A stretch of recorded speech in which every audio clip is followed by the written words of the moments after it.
Nama selebgram sekaligus mantan atlet Anggar yaitu Cut Intan Nabila tengah ramai diperbincangkan di media sosial pemirsa. Hal ini lantaran dirinya diketahui mendapatkan kekerasan dalam rumah tangga dari sang suaminya yaitu Armor Toreador.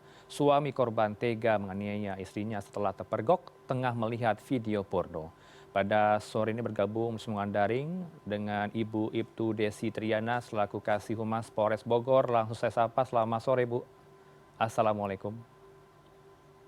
Selamat sore, Waalaikumsalam warahmatullahi wabarakatuh. Baik, saya selalu Anda. Sore, Mas. Bu Desi bisa dijelaskan kondisi dan bagaimana kemudian penahanan dari Armor Ini, ini sejauh ini?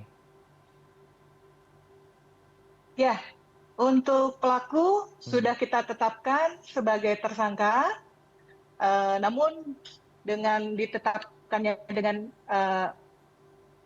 sebutan tersangka Mhm. untuk pelaku, kita tetap melaksanakan penyelidikan lebih lanjut, Mhm. pendalaman, karena motif dari pelaku ini masih kita dalami.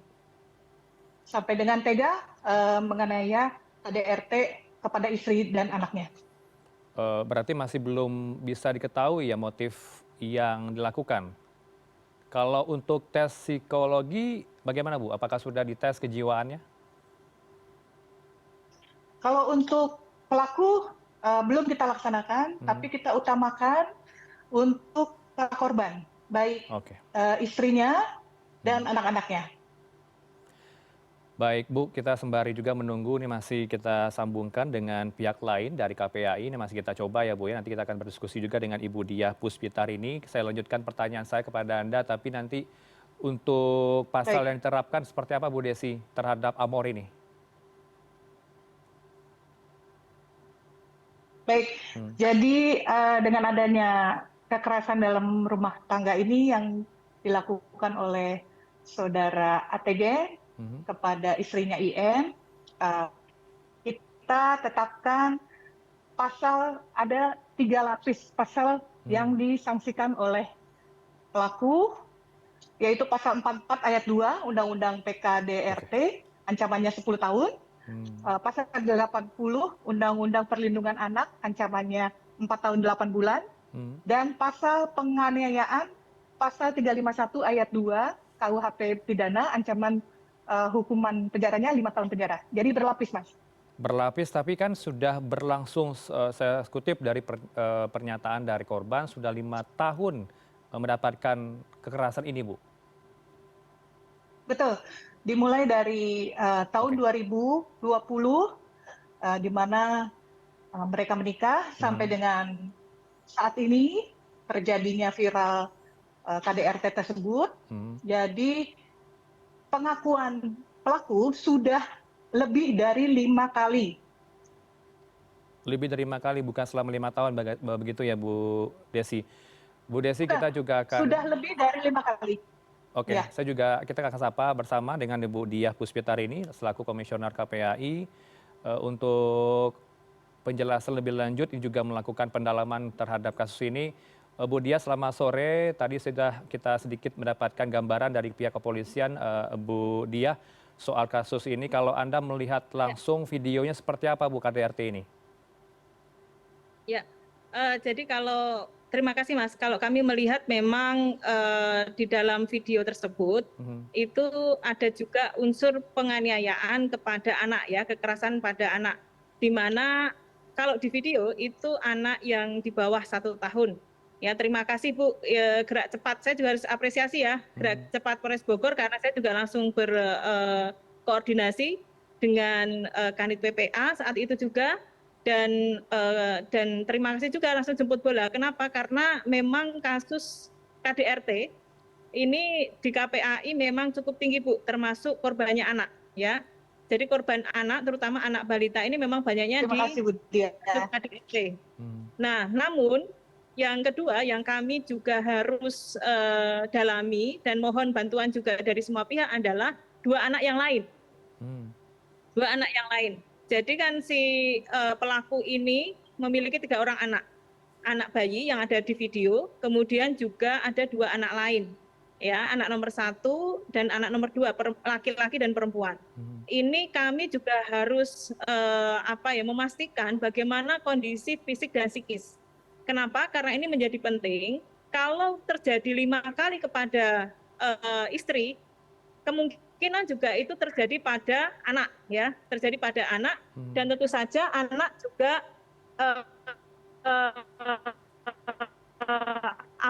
kalaupun mereka tidak secara fisik, juga secara psikis pasti dari 5 kali itu pasti juga ada secara psikis karena melihat orang tuanya bertengkar, ya, otomatis anak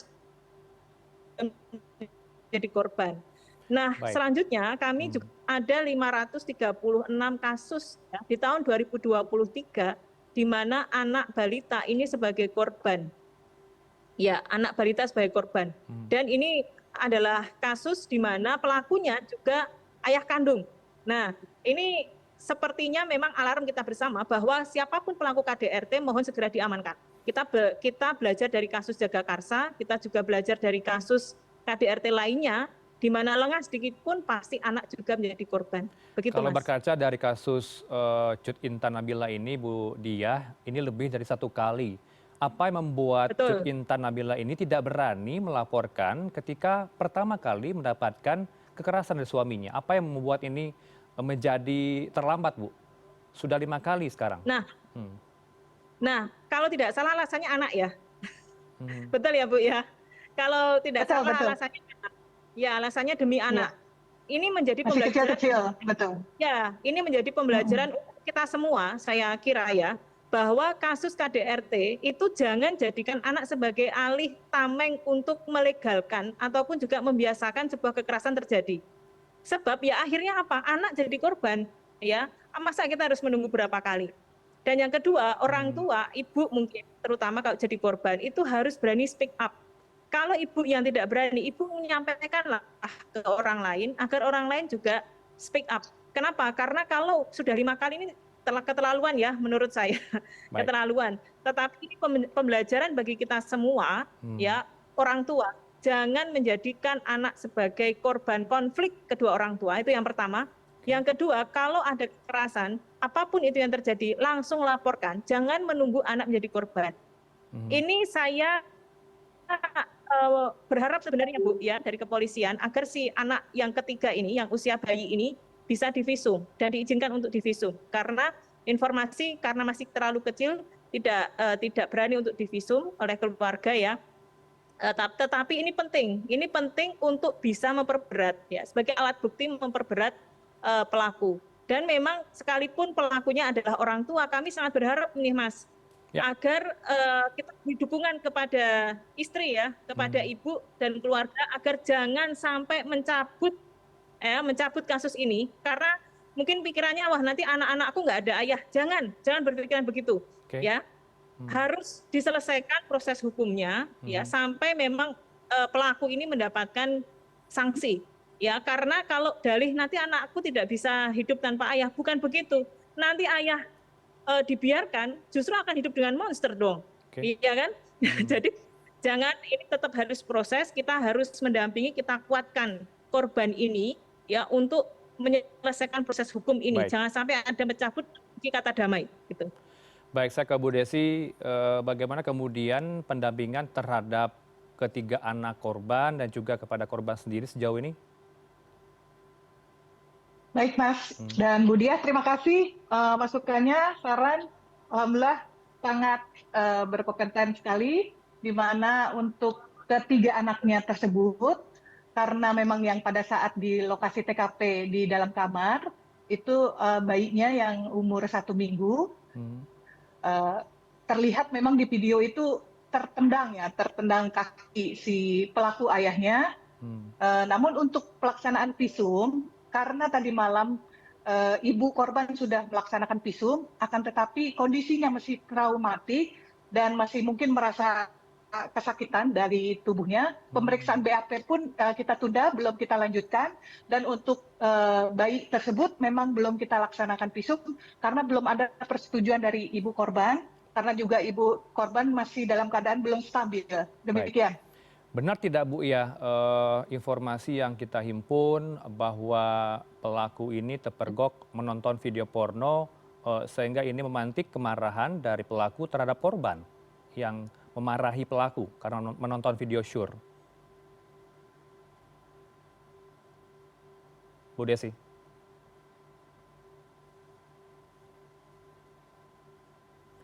Baik, mungkin bisa Anda respon juga Bu Diah kalau kita himpun Ya, statement dari ya, berbagai keterangan ya Bu ya menyebutkan ini karena terpergok menonton video porno.